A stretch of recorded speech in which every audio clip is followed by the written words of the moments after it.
What is going on, ladies and gentlemen? Hi, hi, hi, hi. This is Anthony McCreary here for Behind the Experience, the car show.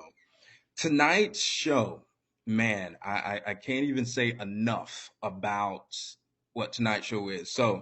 Tonight's show is, you guessed it, tonight's show is Ladies' Night. Ladies' Night tonight is Ladies' Night. And I have a very, very, very, very special guest on tonight. She is a top producer at where she is in the nice, beautiful city. And it's actually one of the most beautiful cities in the entire country, not to mention the state of Georgia, in Savannah. She does Chrysler Dodge Jeep Ram, so completely different than what I do. I do Nissan predominantly and a lot of luxury pre-owns. She's been doing this thing for a little bit, and tonight we're going to hear from her. She is awesome. She is intelligent, highly. Somebody who is originally from Florida, and we're going to talk about that a little bit.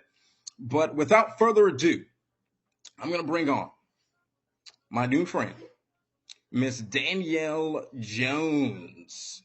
So please welcome, welcome, welcome her to the show. Hi. Hello, hello, hello. How are you doing? I'm doing fantastic. It was a long day at work. I'm a little tired, but I'm doing really good. I'm excited. Thank you for inviting me too. I know about those days. I promise you, I do. I just got off work too a couple hours ago, and I know that feeling of just, oh gosh. And it's Monday, right? Yep. Beginning of the month, so it's like, here's this rat race all over All again. over again. That's the funnest part about it though. Every month is a new month. You can just start over. Exactly, and to start completely over. And what I love, most people don't understand about this business. What I love about it is no matter what you did last month, it doesn't matter. You could have been the worst salesperson in all of the world. The beginning of the month starts fresh, brand new. Now you can go on and be Superman, Superwoman, Wonder Woman, whatever, and you can completely turn your not month around. You can completely turn your finances and life around in just the following month. That's what I love about this business. So, Ms. Danielle, talk to us a little bit. Who are you? I am Danielle. I sell cars at Chrysler Dodge Jeep Ram South Savannah in Savannah, Georgia. I've been here since June or May 2021, so it's been about a year and a half. Yeah. And I've been in the industry overall for about 2 years. I did some car sales in Jacksonville. First starting out, it was kind of hard. So I didn't know if I wanted to do it, but then I jumped back into it and I love it.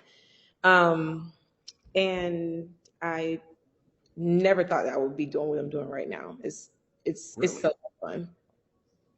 Isn't it though? Is oh my God, I'm so glad that you said that because the best part about it is because naturally, people think that oh my goodness, oh my goodness. First of all, people think that car salespeople were already deemed as the worst people on earth, just because of the reputation that comes with it. But the fact that you said that this is fun, how's it fun for you?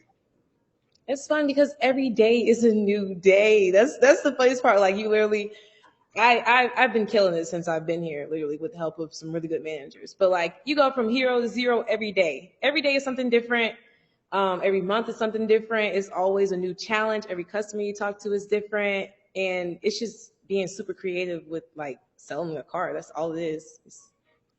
It's just And I love that. And I love that you said that it's creative because you have to be. We have to be so creative in this space. And I think people don't realize how much creativity actually goes into this. You have to figure out ways sometimes how to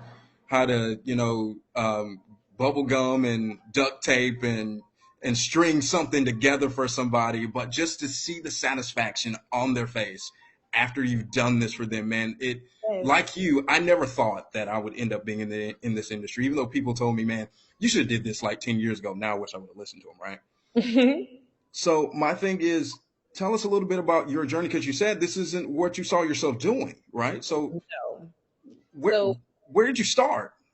I was in high school, of course. After I graduated high school, I started going to school for. I got my AA. I thought I wanted to be a doctor, and then I realized I don't really like words, and I love math, but I don't like to really study. Don't Doctor is just too much school. So then I ended up I ended up getting my AA, transferring to FAMU in Tallahassee, where I was Yeah. doing engineering. I did that for a while. I love mechanical engineering. It's so much fun and it's so exciting every day. It's just you just learn so much and it makes you like a really good person. So I did that. I kind of got burnt out. Started getting a little bit older, and I was like, I want to go out and make some money. And it's funny how I came in the car business because right when COVID happened, like I feel like everything has been so like perfect, and I'm so blessed to be in the position I am right now because COVID happened. So school stopped, work stopped, everything stopped. And then the summer of 2021, no, summer of 2020, I had a job as a personal assistant. Didn't really like it. So, but I was turning 25 at the time. I think I was turning 25. I told myself I want a new car. And one of my friends worked at a car dealership. So he was like, come see me. So I ended up getting a car and a job offer that same exact day from a dealership. So I was getting the car and he was like, do you need a job? And I was like, sure, let me try it out. So then I applied, I got the job, and then I've been selling cars ever since. I sold cars at a Jacksonville Chrysler Dodge Jeep Ram Arlington. Yeah. And that was fun. That was exciting. I felt like that experience made me the salesperson that I am now. Because back then I was terrible, and now ever since I've like come to Savannah, I've been killing it. And they don't even realize how blessed they have it. Like it's just been easy for me. But having that hard experience definitely helps. And I tell people that all the time. It's car people for the most part are not born, they are made. One And hundred it's percent. and it's because of the experiences that we go to. It's the journey that we use that got us to that point, and for the ones and for the ones of us that are really good at it, right? Like I'm really good at it. It's because of my past experiences and the things that I've gone through and the things that my previous employers and things of that nature that have gotten me to the point of being able to, I guess, see things slightly different Hmm. than your average person who's been in the dealership for 10, 15, 20 years. Like, yeah, this is my career, blah, this is what I do, right? So talk to us a little bit. How did you go from selling Chrysler, Dodge, Jeep, and Ram there in Jacksonville, which is a massive market, by the way? I mean, Jacksonville is one of the largest cities in the country, you know, to now you're in this, in the grand scheme of things, this small little dainty town, which kind of isn't small, but in comparison to Jacksonville, this small little dainty town, Hmm. this historic town in Georgia, yeah, it's right up I-95, but still, I mean, how did you end up going from Jacksonville to Georgia up here to Savannah? So after I left school when I was going to school in Tallahassee, I grew up in Yeah. Jacksonville. So I moved back to Jacksonville with my parents, and I was there for a little while, and I started not liking it. I wanted to try something different, and then some personal life stuff or whatever. But I do have family in Savannah, so I moved here. I actually moved in with my cousin, which is really fun. I moved in with my cousin because she was like, "You can come stay with me," so I did. I moved here on Sunday in May of last year. And on Monday, I was like, I need to go find me a new job. And I'm pretty sure I'm going to go sell cars. So I walked up to the dealership, and Matt Houghton was the general manager at the store at the time. And I walked up to the desk and I was like, I'm getting an oil change, but I want to work here because I need an oil change for my Wrangler. And I was like, I want to work here. And he was like, okay, do the application. So I sat down right there at the desk, did the application, and then I was like, I'm done. And he was just like, okay, well, normally I do interview people, but I think you might be a good fit, so I'm gonna hire you. And I was like, okay, bet. And then I started, and then I just been killing it ever since. And then I have a lot of family around here, so it's good being like my grandparents are here. I've never lived with them before, like lived in the same city as them. My Yeah. parents always live in different cities, so it's a very I feel really good. I feel loved outside of work and at work. So Wow. So twice you actually go in for something else and get a job. That's kind of amazing because that's not most people's story. As a matter of fact, I'd say that's probably 1% of everyone's story that just walks in for, hey, I need a car, so you need a job? Yeah, okay, I'm gonna hire you. right? And I No, would go it's in. Then I go to a completely different city, right? Because I moved in with my cousin and whatnot. I need an oil change, and hey, I want to I work had here too. it's funny because I had a box of like a couple of resumes. I think I printed out like 10 resumes, and I was like, I'm gonna go through all the dealerships on Abercorn, I'm gonna apply. But I'm the type of person I don't know. I guess I'm kind of lazy because I'm like I didn't really want to go 10 dealerships. I wasn't about to Right. those applications. At all. Um, but I'm gonna try my hardest at this one. I wanted Chrysler because that's what's up, Roxanne. Um, I was like, I'm gonna do Chrysler. I want to do Chrysler because I already knew the Chrysler products a little bit, and if I would try to switch, it might have been a little bit harder. So I was like, yeah, let's just do this. That's so blessed. I feel so blessed. It's crazy. That is crazy, crazy, crazy, crazy, crazy. So let me ask you this. So when you got there, and something that you said that I think is really awesome is the fact that you have a support system there. And I don't think people realize how important because and let me back up a little bit.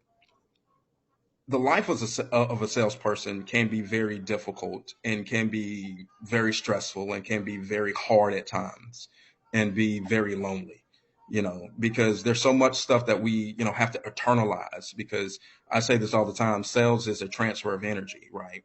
And if 100. you don't have that outside energy that's right, that outside piece that's right, that outside something that keeps you kind of going and motivated, you can get down on yourself very quickly. So I think it's so awesome the fact that you have a support system there. How have they helped you to continue on, and push you through? Because I know just being in the business, there are some difficult times. There just are. People have no idea, some of the horror stories that we deal with. How has that support system helped? Being that I have such a good family here, so if I'm ever having a bad day, I just drive to my grandma's house and take a nap. And that's it. Go get some food and just relax. I don't need a lot of like extra time because I just feel like the harder I work and the more pressure that I have against me, it makes me better, it makes me go harder. Hmm. So I don't complain a lot, but it's just good to be around people where you can just chill out. But like also my work life, like balance is really good because when I'm at work, I love all my coworkers. Like we really like brothers and sisters and they really be getting on my nerves, but I do love them. And we laugh all day and we have a good time because you're at work all like we work 10, 12 hours a day. Like it's a lot. Wow. And I understand that. I'm working 12 hours a day. And then, of course, you always have those customers that keep you there a little extra longer than you would like to be And me, I and, don't and things of, so and I don't things of that nature. Yeah, I don't mind it. It doesn't bother me at all because at the end of the day, hey, guess what? You're here to make cardio. you right cardio. You're here to add to my paycheck. So that's awesome, right? Yeah. So, so when you go to Savannah and you go to the dealership that you're at currently, did you find there to be any adversity that you faced at first or at any point? Did you find any adversity that was like, man, oof, kind of this is a little weird? Yes, I feel like honestly in the car business, everything is weird because you're really playing devil's advocate between the customer and the managers. So Hmm. like I'm like all day I'm either arguing with a customer, I'm not arguing, but we have a difference of opinion sometimes. And then it's the same thing with the managers. It's like it's a difference of opinions a lot of times too. But that's the I don't know why I like the bad stuff. The bad stuff just makes me feel like if I can handle this, I can do whatever. Like it's Right. nothing to me. Right. And that's how it's supposed to be, right? Because at the end of the day, what we are designed to do, what our job actually is to help people navigate throughout all of the weirdness and be the liaison between them and the bank. That's really who we are. That's really we are glorified liaisons, right? From that part though, that there is so much of the weirdness that does go on because a lot of people have no idea. A dealership is a very weird place, It's very especially in political. the. Hmm? It's very political. It can be. It can be. And with that being political and weird and can be very just and crazy thing is it's different every single day. Every day it's different. How do you navigate through that to be a top performer? Because it's really easy. It's so easy to get bogged down into that stuff, to get lost in all that muck. How do I? How do you? I don't know. I think just stop taking things so personal. Really. It's like you might have a manager, he might be having a bad day, he might be stressed out. He didn't mean to yell at you, it's fine, let it go, you know? Or like a customer comes in and he don't like you off the top of his head, like just as Right. soon as you walk in the door, I need this for my trade. And it's like, slow down. Come on. We're here to have a good time. I'm here to help you out, you know. I'm here to give away cars, but I'm here to help you out as much as I That can. part. So that's just honestly just having like a good spirit and just being like being able to let stuff go. Because at first I used to be super sensitive, like Right. what he said to me. How, I don't like how he said that. I'm still sensitive, very sensitive. But now I just don't let stuff get to me. I literally let stuff it go in one ear and not the other one completely. Like if even if I feel like it's bringing me down, I don't let it affect me. And that's you Right. have to really have tough skin in this business. Like that's the hardest thing about that's why we don't have a lot of women in the industry because it's hard. It's really hard. And then you're like taking control of people and taking control of your managers, and it's like it's hard. But I feel like really, if I can do this, then I can do whatever. Like I don't think I'm gonna be selling cars when I'm 60. I might be the president. Who knows? But this experience definitely helps. Yeah, I'm with you. I'm definitely not doing this when I'm 60. I plan on owning like multiple dealerships at I'm just at that chilling. point. Yeah, just yeah, I'm not doing it at 60.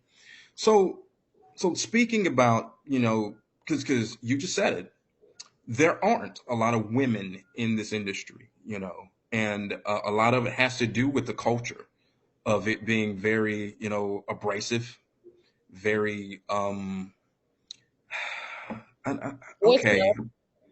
Yeah, yeah, and this is a safe place, and they practically give me liberty to do whatever I want.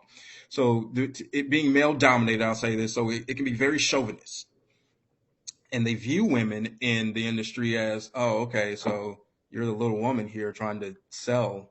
How what are you going to tell me about cars? And then how are you going to convey that to your customer kind of deal? Talk about that part of it, where have you ever been faced with, people not taking you seriously? And you know who are the worst at it? You would think it would be your customer. Half the Oh, time you got to prove it to your managers mhm. that you're worthy enough to even be in their dealership. So talk about that some of where, they, pretty much dismiss you because in essence really all it comes down to because you're a woman. Yeah. I definitely be saying like I feel like sometimes people don't respect me just because I'm a woman. But honestly, at the end of the day, when you're really killing it, the numbers don't lie. It ain't but so much you can really say to me because it's like month in and month out, I perform, and I've killed it. It's just, I mean, it don't matter. I'm a woman, but I literally been selling more cars than everybody else. Like I was like when I started last year in May, between May and like December, I was like I think number 2 or number 3 in the whole entire company, and we have like 15 dealerships. Mm-hmm. Like and within that time frame of like selling cars, and then this year I don't know because I haven't really checked it, but I've averaged 20 cars a month every month this year. So and there's not a lot of people that really do that. I didn't even know that till recently that the average car salesman sells about like 10 cars a month, or I think it's like 8 to 10, something And like there's that. not a lot of people that really do that. I didn't even know that till recently. Wow, that's crazy. So you come in, they see this fresh, pretty face, and they see this, at the end of the day, they are going, oh, okay, so she's a black girl trying to, sell cars. I've been doing this for 30 years. What is she going to tell me about cars? And, Mhm. whatever. And not only do you prove them that you're worthy enough, you prove them wrong in a way because I always something that I tell a lot of my coworkers is you really know what the best revenge is because Beyonce said it best. The best revenge is your paper. Mhm. And at the end of the day, when you look at the board and you see that, guess who name near the top or guess who name is on top? Yeah, yeah, that little black girl from Jacksonville that y'all thought wasn't gonna do nothing up here, huh? Because I don't know nobody. Because I Right. ain't got no customer base. Y'all been here 30 years and y'all got y'all little plan folks, kind of deal, right? So with that, because like you say, numbers never lie, and they don't. What what keeps you motivated? every single month it just be this beast. Because I'm not gonna lie, I've watched, I've seen. That's how you like came out the blue, and I'm like, yeah, honestly, it's not even me because me by myself, I wouldn't be anything. It's my support team because Mhm. our general store director, he's a black guy. We do have another black guy that's our manager.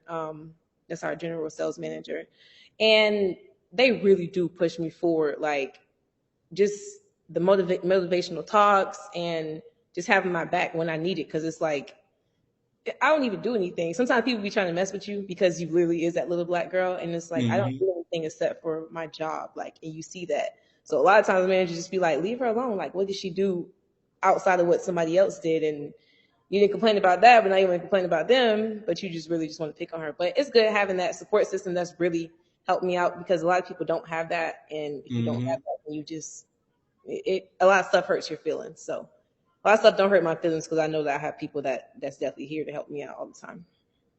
And that's nice. And that's nice to know that there is an awesome support system there to protect you, in the space that you're in. Because at the end of the day, you shouldn't have to be exceptional just to be seen as equal. 100%. You should be able to be seen as equal from the moment that you walk in the door. Hmm. And so many times we are, as especially as black salespeople, we are seen as either the really shady ones, or we are seen as, well, don't talk to them because they're the snakes and all that kind of stuff. And at the end of the day, man, I'm just trying to make a living like you are. Or And the you're so extra allowed, and it's like I can't express my feelings because you was expressing your feelings, and it hurt my feelings, and now I'm expressing my feelings, and now I'm supposed to be this angry black girl. Like, no, don't do that to me because I've never been one. I'm not one. I am that doesn't even exist really. But don't try to make it seem like I'm this bad person because you've been bothering me, and now I'm finally saying something. No, just stop bothering me and just let me do me, like you let everybody else do them. right.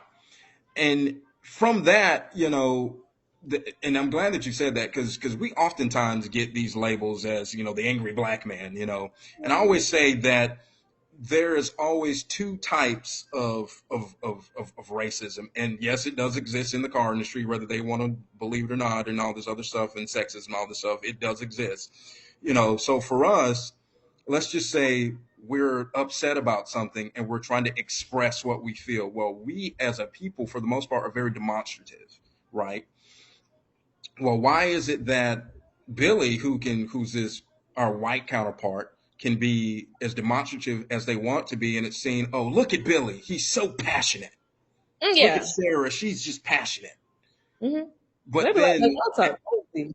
right, but just like the song says, when I do it, it's a problem. It's a problem when Yeah, I do it. it's cool when You know, y'all do it. When I do it, it's a problem. No, don't play that. Don't even play that. right? You know what I'm saying? For No. us, then we get labeled as difficult to work with. We get labeled as, oh, that she's the angry black woman. He's the angry black man. Oh, here he comes again with an issue or something of that nature.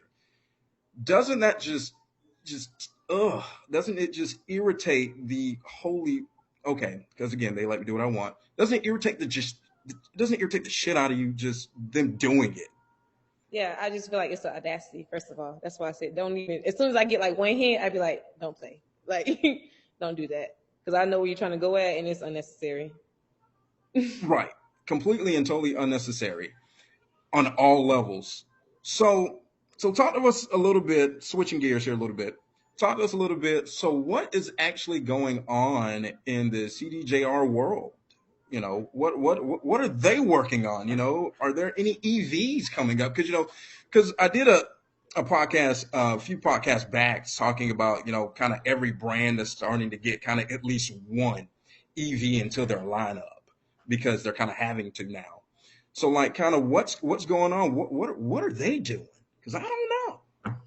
The newest EVs that just came out now are the Grand Cherokee 4xEs. So they're PHEVs, plug-in hybrid vehicles, electric vehicles, and they are those are the Grand Cherokee. So they're full-size SUVs. They just came out like a month ago. We got some in, and they are absolutely beautiful. And then we have the Dodge Hornet coming out. They're going to be more affordable PHEVs because the Right now, we have the Pacifica hybrids, we have the 4xe Wranglers, and then we have the Grand Cherokee 4xEs. The hybrids are around 50 grand ish PHEVs, and then the Wranglers start out around high 50s. The Grand Cherokees are like kind of high 50s. But the Dodge Hornets are the new ones coming out, and they're going to be like in the 30,000s range. They're going to be a lot more affordable for consumers.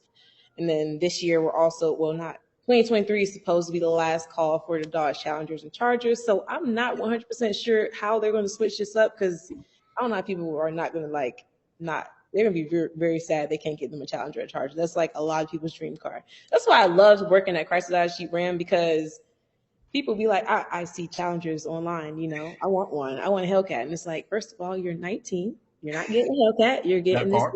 Altima. And then you're Hey going to now. have in a year, and I'm going to get you an SXT. And then maybe we'll wait 2 more years, we'll get you the RT. Who knows? You Right. got to take your Right. time. People don't understand. There's levels to this thing. You can't just go. You can't just come in. Ooh, Hellcat, I want it. This guy on YouTube is 19 and he has a scat pack, and it's like, yeah, but it's in his parents' name. His parents have 800. Don't put that man business out there like that. You don't know what's going on, man.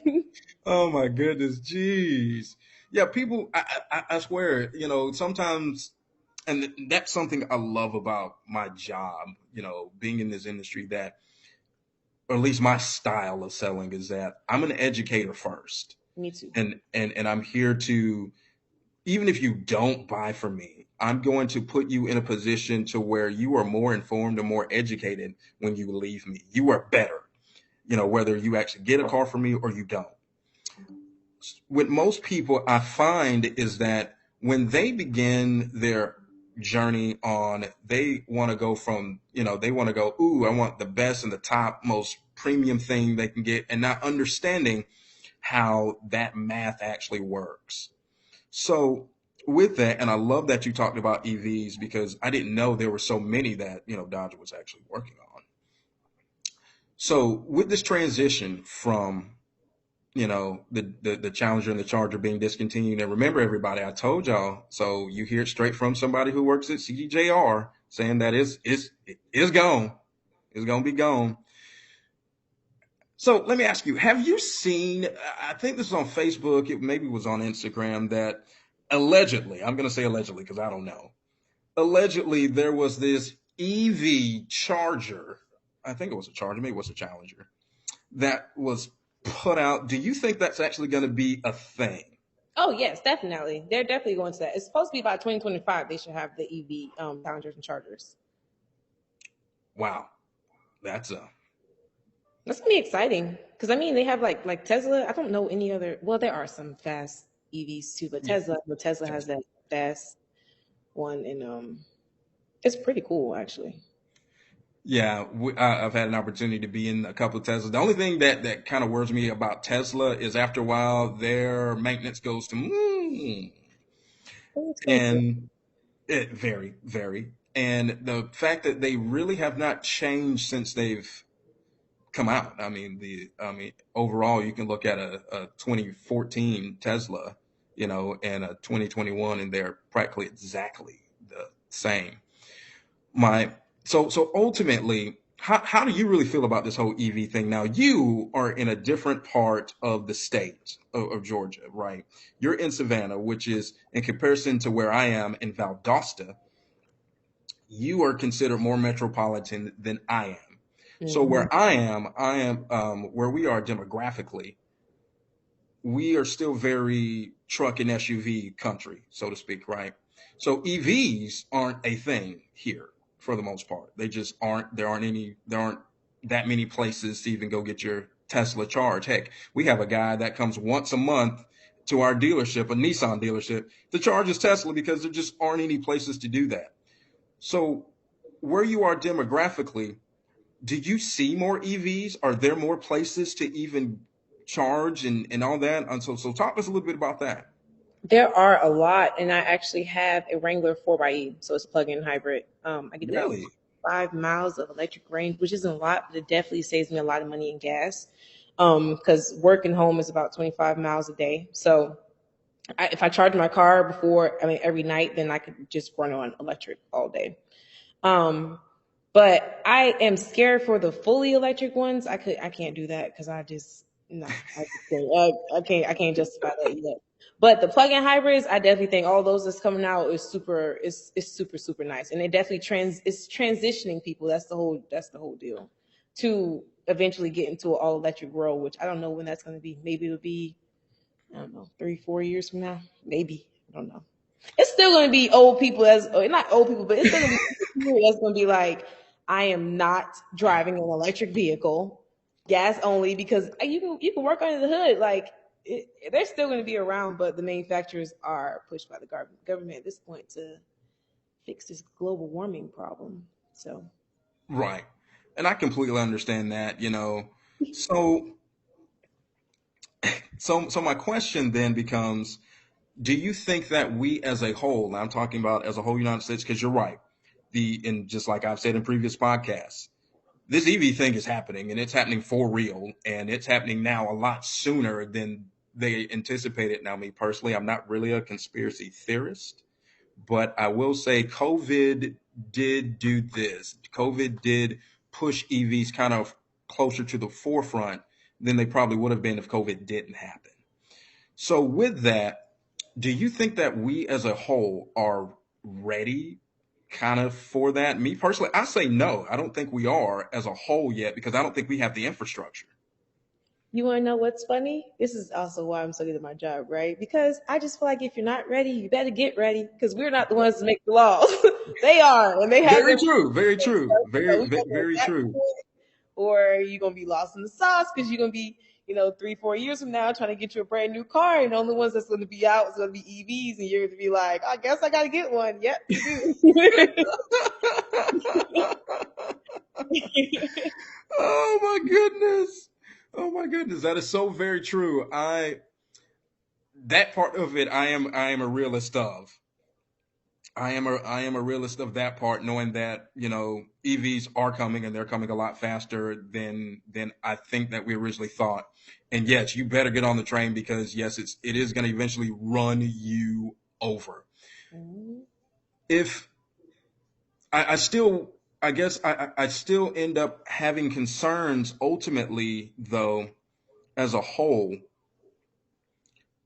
the infrastructure part of it, which I mean is that, all right, so we're on the grid, right? And our grid is barely handling what we've got going on now. Perfect thing. I'm glad I'm actually talking to you because you just said that you have a plug-in hybrid, right? Now, I don't know if you own your own home or not. That's nor here nor there. My question then becomes, do we ultimately have to change the way that homes are being built to be able to, because how much power is being sucked from your home or the grid that's at your house to keep that to actually charge your EV? So if most people have, because most people live in a two-car home, you know two-car household or three-car household depending on whatever, does that ultimately change the way that homes are being built? Does that how do you think this ultimately affects every other aspect of our life as far as now homes, now as far as our own utility bills and things of that nature? I've heard, I don't have a house. I've heard that people with that have a plug-in charger at their home, they're not using as much electricity, not that much more than what they normally have. Their electricity bill hasn't gone up sufficiently. They've actually saved money on gas than they have with their utility going up. So it's been beneficial to people. But honestly, I think it's all transitioning to solar energy because now people are just buying solar panels for their house, their roofs, their solar power, and that's how we're using electricity now. So everything is all tying hand in hand with not using what we've been not doing what we've been doing, not using fossil fuels. Right, right, right. And I'm all for, the environment. Don't get me wrong. I'm just someone that I'm a Virgo, so I'm extremely analytical and I analyze absolutely everything. So I'm like, oh goodness. So, if California has experienced rolling blackouts just now, without there being, the whole country on EVs like they are, and they're just experiencing rolling blackouts just for the hell of it, how are they going to be able to handle when that entire state decides that, we're done with gas altogether, and everyone's going to have an EV. I just wonder about that kind of stuff. I don't know. So, right, California see, owns its own little country, actually. I agree. I I paid up completely for it, and I was agree. like, "Oh, I'm good. No, I'm not paying $6 a gallon for gas. I've got like 4 jobs to survive out there. I'm good. Right. I like in California to Florida in the sense of, once you get past Gainesville, Florida, Gainesville down, man, you better have a second language, because if not, it's gonna be kind of hard to maneuver in certain spaces from Gainesville down. That's just kind of the accent. So you're right when it comes to California being its own country. That's kind of how I view Florida from Gainesville down. It's kind of its own separate little country, and of course Duval is just its own thing. Oh yeah, Whatever Duval County's doing. a whole lot. Right. So when it comes to so perfect thing is, I know too that you also sell trucks, right? Mhm. And you're and of course you're very good at what you do, selling anything that you put your mind to when it comes to vehicles. How has it been, or have you ever had to deal with someone who they're a truck person, you know, they know their trucks, right? And they come in and they're like, and you go out there, hi, my name's Danielle. I'm gonna be working with you today, and they're like, the fuck. That's why, like, you can't just exist. You have to know what you're talking about. People True. respect me because I actually know what I be talking about. I am an expert in all of Chrysler, Dodge, Jeep, Ram. I know pretty much everything about all of them, and I know the difference between. There's it's a lot of stuff that people don't understand. People have very basic needs for a car. I want leather, 4-wheel drive, 2-wheel drive. I want these certain features. I already know off the top of my head exactly what you're looking for. I know the budget. I know exactly what you're looking for. So when my customers come to me, I just school them, and they're like, okay, well, I got it. You got it. I trust you. And that's how, like, I get a lot of my customers and to actually buy, turn from shoppers to buyers. And it's like, Ram is Motor Train Truck of the Year. 3 years running, Motor Train Truck of the Year. So they are pretty good, but I just tell them about the pros of Ram. Most of the time, if somebody walks in your lot, they have a reason to be walking in your lot. They're not like, "Oh, I hate Ram." It's like, "Why are you here?" But we do have used vehicles too. But still, most people they already have done their research online. There's plenty of commercials and videos and stuff like that on vehicles. It's just your job to just lift them up and educate them a little bit more about some things they may have not understood when they were online shopping. Yeah. Yeah. See, so I'm the same way. Again, I'm a teacher first. So when someone walks on my lot, it is my job to, one, educate them, and then figure out kind of how can I solve their problem? Because at the end of the day, when people walk in their lot, they have a problem of some type.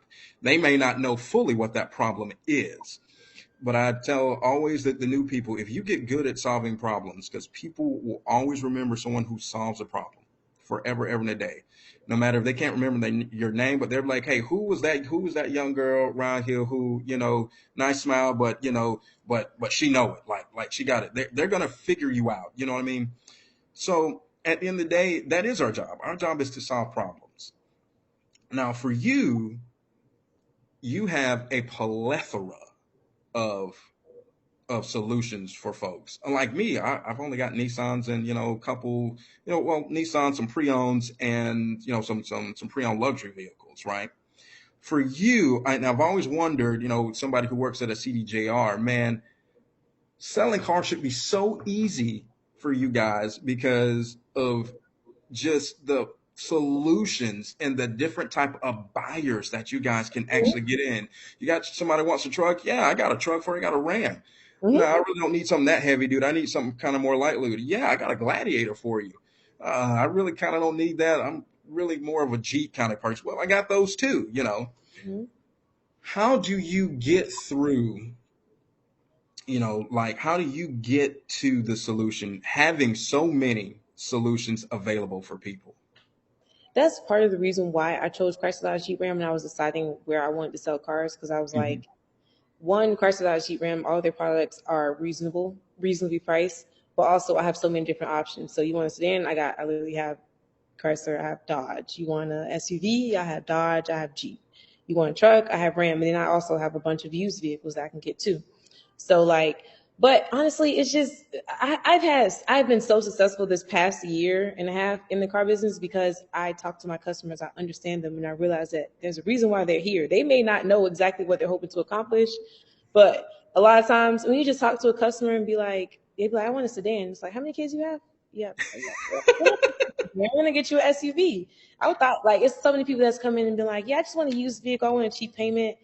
I can get you a new vehicle for the same payment, whatever you define cheap as. Like, so it's just you have to know more than them, but you also have to realize what they're hoping to accomplish. And when you know what they want, then it's easy. If they open up to you and if they trust you, which they will, if they trust you, they'll open up to you and they'll tell you everything. They'll tell you their whole business, which is perfect. Because then I know exactly how to sell you a car. They will tell you how to sell you a car. That's And so it's more very about true. numbers. It's way more about numbers. I hate when people get bogged down on numbers and trade values and all this other stuff. It's like, what did we? Let's start from the beginning. What made you even start shopping online, look for a car? What Yeah. made you come here, set the appointment? It's a lot of boxes that we check before we actually give them a vehicle. A lot of times, people inquire about one vehicle and end up buying another one, and 100% they're happy because they were just shopping. I mean, when I bought my car, I was deciding between a lot of cars. I was deciding between a Lexus, a Mercedes, a BMW, Mm, Wrangler, because I already had two Wranglers before that. Genesis, I ended up buying a Genesis and trading that in because I didn't that didn't really fit my what I really needed. And it mm. was small. But when you just realize what you find happy, and no car is a car that you have to keep forever. So it's fine if you decide you want to trade it in. Right. That's so true. That's something I tell my customers all the time is, listen, I'm not asking you to be married to the car. I'm asking you to date it. You Yeah. know, just date it for a little bit, and more times than not, you've been in a relationship, a worse relationship, longer than I'm asking you to date this. Yeah. So yeah, just date it for a little bit. So so talk to us a little bit about your. So what is the Danielle Jones experience when they come in? What sets you apart from, because you work at a pretty decent sized dealership, a little, We have a lot of inventory. We've had a lot right. of inventory. Right. So what sets you apart from everybody else? Why are you so great at what it is that you do? You know. I think it's because I'm honest. My customers respect me. That is true. It's the energy. Like I let the negativity literally go in one ear and out the other ear. From the sales desk to the customers, it's like you say you don't want this. Okay, but what do you want? Yeah. Like it's like you just always keep pushing forward because at the end of the day, I'm about to make you super happy. So it's just being positive, being respectful of them. When I get a customer, I don't mind being with them all day. If they mind being there, it's fine. I'm not one of those people that's like, all right, take it to hurry up.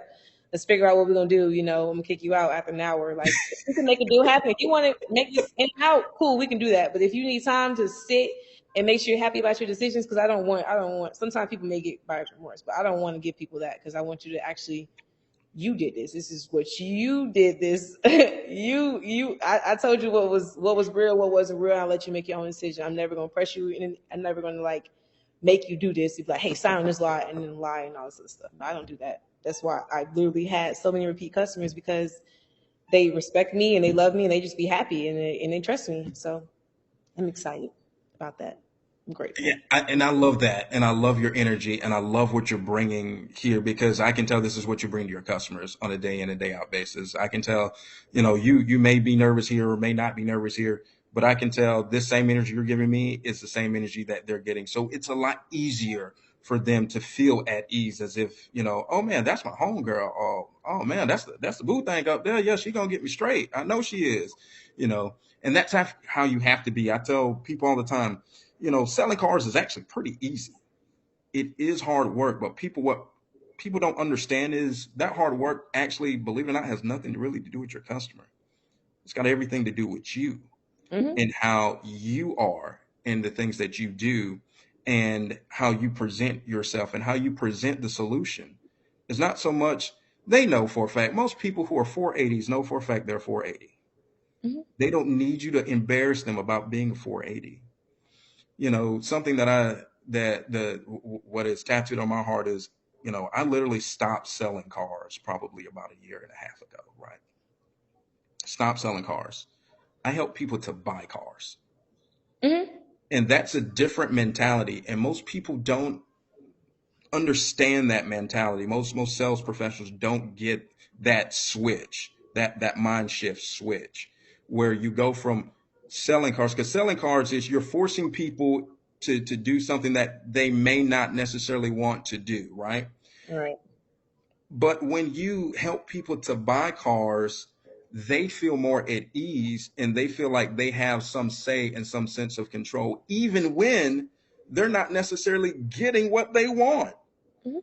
Because there are plenty of times where, you came in on this Hellcat, but wait a minute, you got Hellcat credit. I'm gonna need you to order this Hellcat money either. Uh, this SXT sounds really nice for you. It's still a Charger. People are not gonna know. Well, they're gonna know the difference because it don't sound like a Hellcat. But you know, at least now you've given them a solution that can eventually get them to that Hellcat. So, so with that, when you help people buy cars,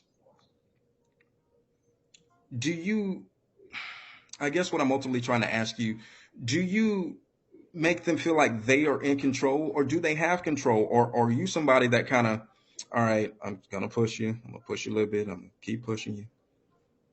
I think really you have to push everybody, but you have to learn people and learn their limits because it depends. Right. It's some people that's, yep, I already know what I'm going to do. I already know, yep, this is the car I want. Give me this. It's a deal. But a lot of people are not like that. A lot of people are like, yeah, I'm just shopping. And a lot of times, if you don't push somebody, and they'll go shop there, go to the next dealership 10 minutes later and be like, oh, yeah, they made me buy a car. Or I bought a car there because you just have to learn the right ways to say it so that it's not pushy because you're not pushing them, you're just giving them realistic expectations. Like what they have next door and what we have is really the same thing. It ain't but so many manufacturers out here, honestly. And Right. I want to be your one-stop shop. Luckily, I work for Step One, so we do have a lot of inventory. We have like over 2,000 cars, so we can pull inventory that we can pull from.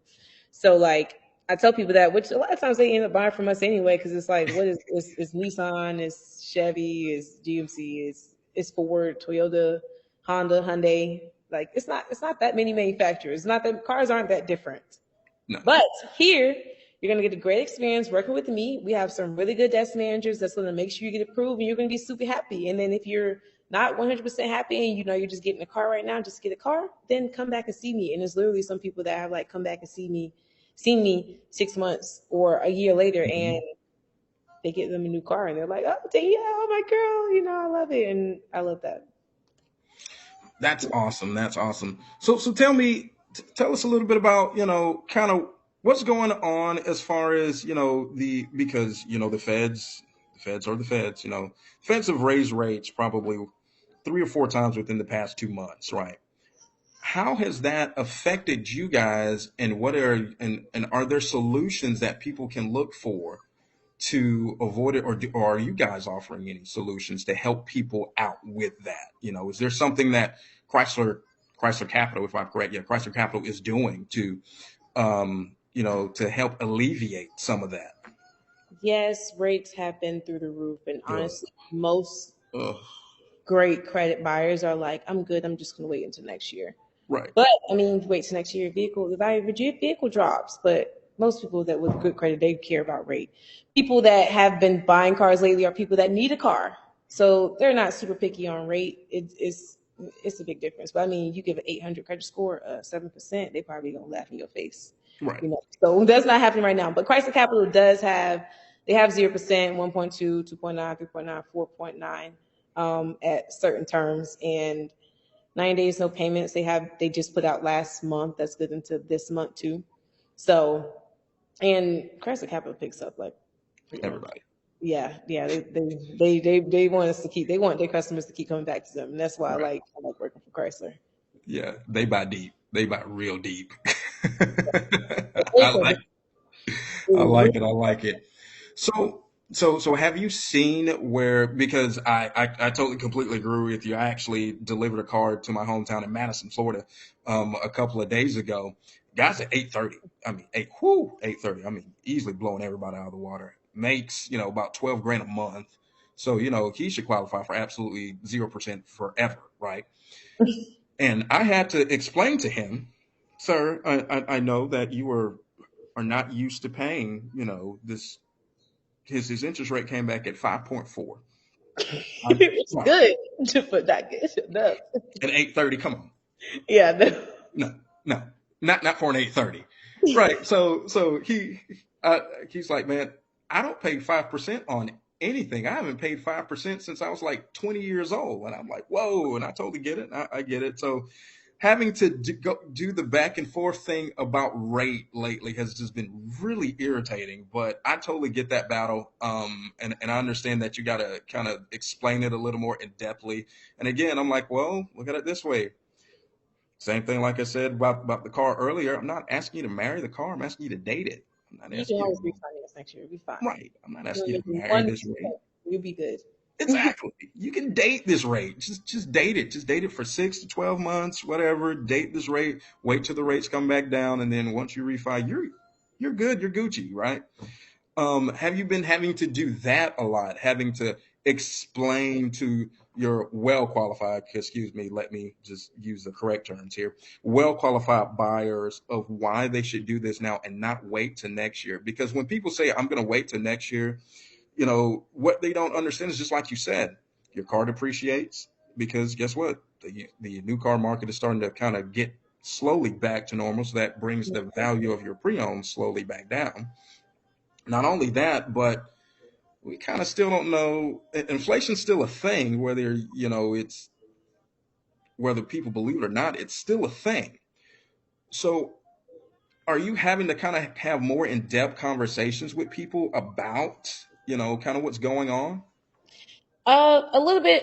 People watch the news. Really, I mean, people with good credit, they watch the news and they know what's going on. So they're either buying because they want to hairpin get out of their vehicle, or some people just don't care. They're like, it's not that serious. Some people trade a car every month. I mean, every year, or whenever they feel like it. So there, some people don't really care about interest rates. I also got off the floor. I don't sell cars anymore. I'm the Kelly Blue Book manager at my store. So I just buy cars and I help the trade process. I help them like pencil deals and stuff like that. So Congrats! I didn't know that. So that's yeah, why I haven't been seeing a lot of you. Because man, I swear for like a while, man, I was like, dang, every single day she's selling 2 and 3 cars, man. It's like, geez, she's awesome.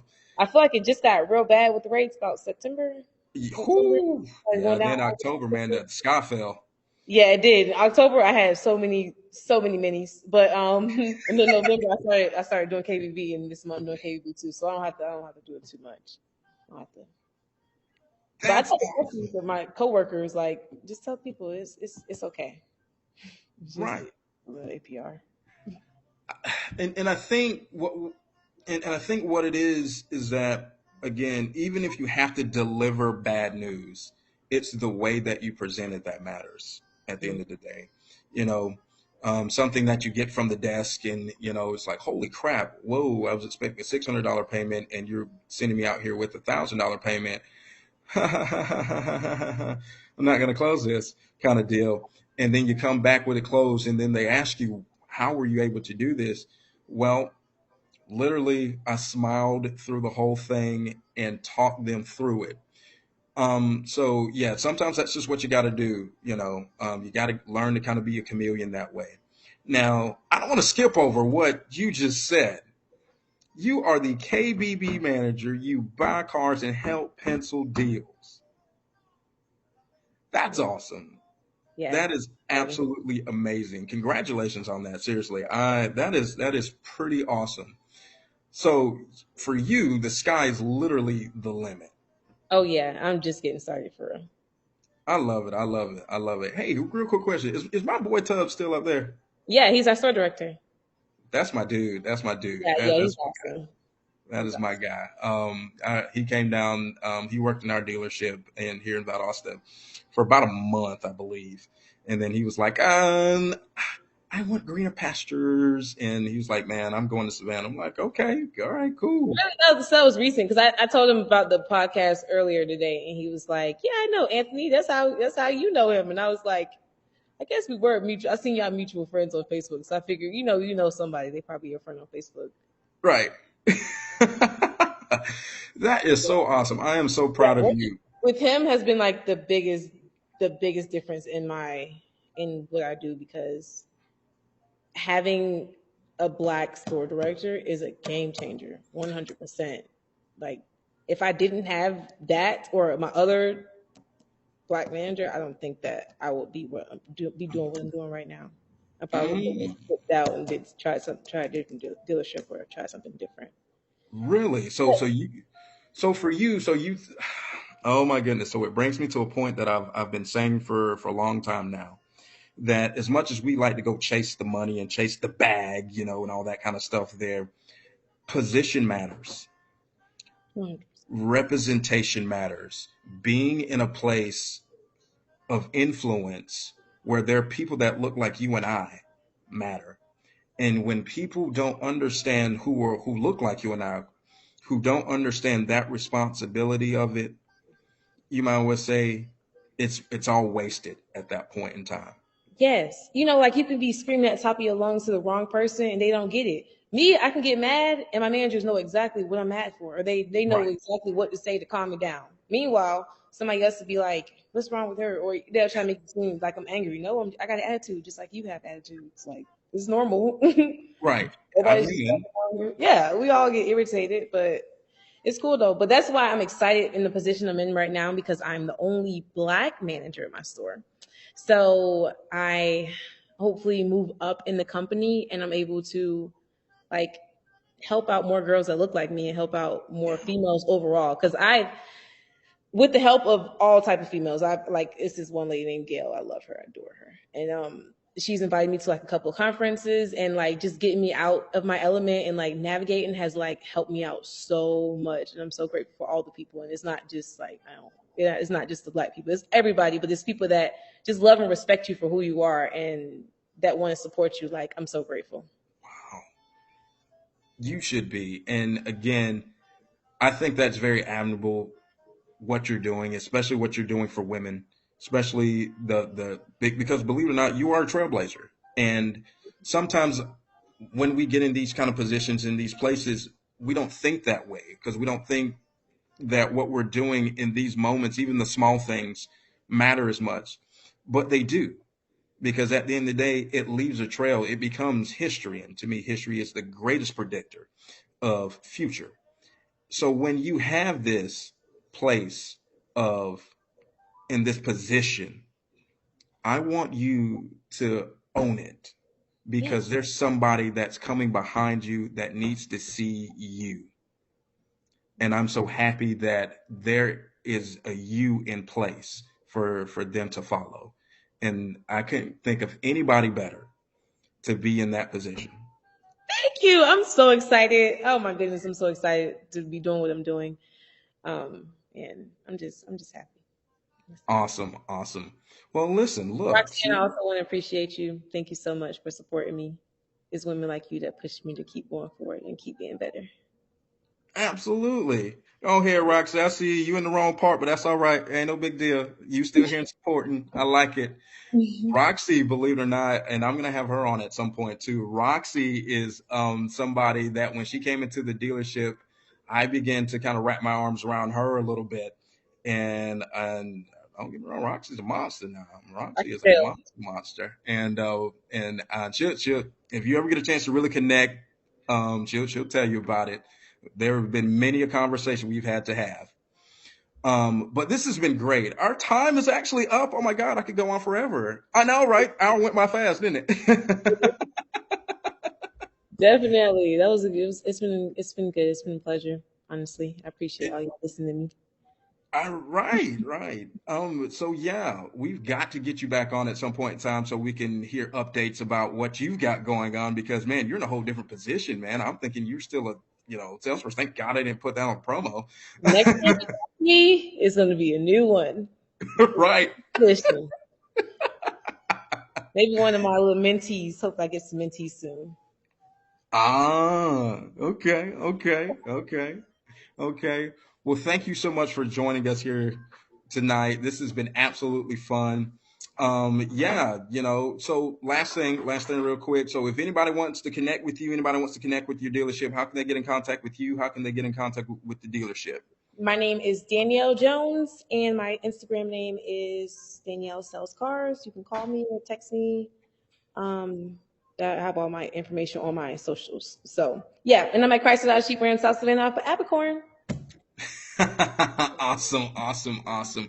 Well, it has been a pleasure. This has been really fun, and we hope to talk to you real soon. Again about what you got going on, in the life of Danielle Jones. Hey, that who knows? That might be your own little caveat show. But thank you so much for doing this on kind of on the fly because I kind of came out of nowhere with it. So thank you. And if you need anything from me, you know how to reach me now.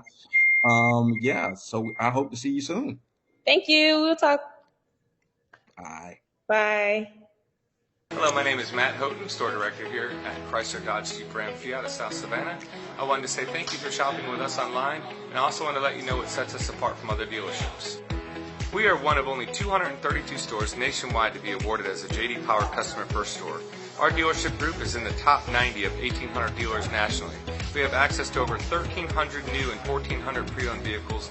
We also offer commercial vehicle sales and master certified service technicians as a Business Link member.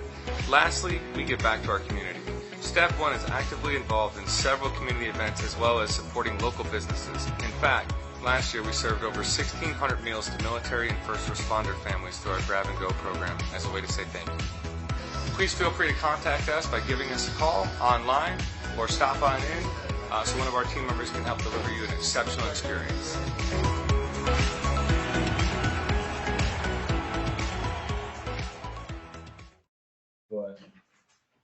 The only trick you need to save time and money is to shop at Aldi.